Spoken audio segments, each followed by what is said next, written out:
Mizanur Rahman is not Mizanur Rahman Azhari. Mizanur Rahman Azhari is the brand of Bangladesh যুবক ভাইরা। আমরা আগে মনে করতাম যে খেলোয়াড় হলেই শুধু সেলিব্রিটি হওয়া যায়, আমরা ভাবতাম নায়ক হলেই সেলিব্রিটি হওয়া যায়, আমরা ভাবতাম গায়ক হলেই সেলিব্রিটি হওয়া যায়। বাট আজহারি সাহেব প্রমাণ করেছেন নায়ক হয়ে শুধু নয়, গায়ক হয়ে নয়, খেলোয়াড় হয়ে নয়, একজন ইসলামিক লেকচারার হয়েও পুরো বিশ্বে সেলিব্রিটি হওয়া যায় যুবক ভাইরা, ঠিক কিনা বলেন? আগে আমাদের মায়েদের স্বপ্ন আমরা দেখতাম, অনেক মায়েরা বলতো আমার ছেলে বড় হয়ে খেলোয়াড় হবে, আমার ছেলে বড় হয়ে গায়ক হবে, আমার ছেলে বড় হয়ে নায়ক হবে, আমার ছেলে বড় হয়ে ইঞ্জিনিয়ার হবে, আমার ছেলে বড় হয়ে ডাক্তার হবে। স্বপ্ন এখন আগের মতো নেই। It has change totally and completely. এখন লক্ষ কোটি মায়ের স্বপ্ন আমার ছেলে আজহারির মতো ইসলামিক স্কলার হবে যুবক ভাইরা।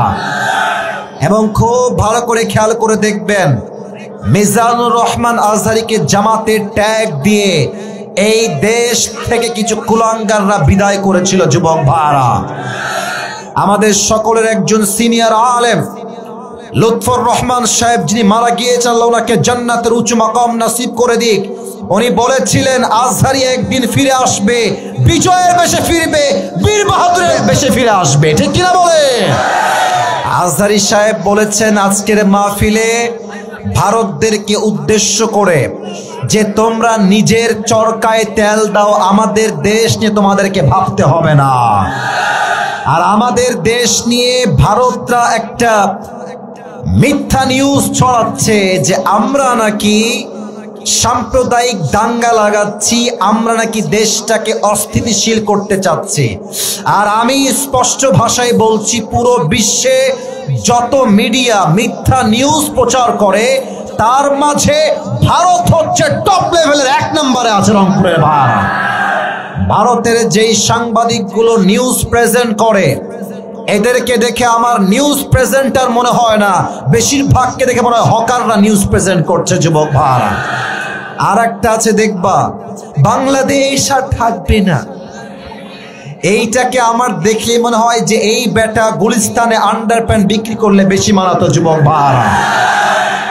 আজহারি সাহেব স্পষ্ট ভাষায় বলেছেন বন্ধুত্ব দেখাইলে বন্ধুত্ব পাবা, যদি যে বন্ধুত্ব দেখানোর যোগ্যতা রাখে না সে ভালোবাসা পাওয়ার যোগ্যতা রাখে না, ঠিক কিনা বলে?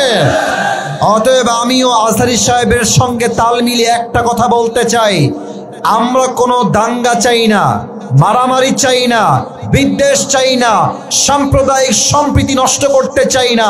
আমাদের কথা একটা, আমাদের সঙ্গে ভালো থাকবা, ভালো আমরা থাকবো, আমাদের সঙ্গে খেলবা, আমরাও তোমাদের সঙ্গে খেলবো। তবে মাথায় রেখো, এই খেলা কোনো সাধারণ খেলা নয়, এটার নাম হচ্ছে গজওয়ায়ে হিন্দ।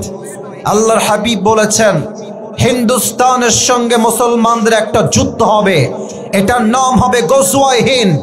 এই গজওয়ায়ে হিন্দে যেই যুবকরা, যেই মুসলমানরা মাথায় কাফনের কাপড় বেঁধে জীবন দেওয়ার জন্য, শহীদ হওয়ার জন্য নামবে, তারা সবাই আল্লাহর জান্নাতে প্রবেশ করবে, ঠিক কিনা বলে? অতএব আমি আমার শেষ কথা স্পষ্ট ভাষায় বলতে চাই, আজহারি সাহেব দেশে ফিরে এসেছেন। যারা আজহারি সাহেবকে দেশ থেকে তাড়িয়েছিলেন তারা কিন্তু এই দেশে এখন আর টিকে নাই। আজহারি সাহেব বলেছিলেন কারো মন্তব্য আমার গন্তব্য ঠেকাইতে পারবে না।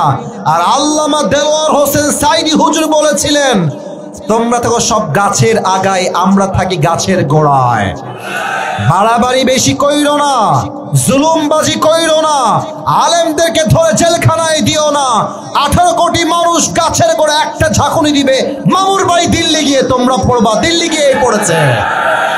অতএব যারা এখন আবার নতুন করে প্ল্যান করছেন স্বৈরাচারকে বসাবার জন্য, এই রংপুরের জমিন থেকে আমি স্পষ্ট ভাষায় বলতে চাই, যদি আগামীতে আমার মাতৃভূমির প্রধানমন্ত্রীর চেয়ার কোন স্বৈরাচার দখল করতে চায়, কোন বেঈমান নাস্তিক আমার দেশে ক্ষমতা নিতে চায়, স্পষ্ট ভাষায় বলছি, আগামীতে জীবন দেওয়ার জন্য এই রংপুরের জমিন থেকে একটা শহীদ আবু সাঈদ নয়, হাজার হাজার শহীদ আবু সাঈদ মাথায় কাপড়ের কাপড় বেঁধে শহীদ হওয়ার জন্য রাস্তায় নামবে, বুকের তাজা রক্ত দিবে। কাকার প্রশ্ন হাত তুলে আল্লাহকে দেখা দাও।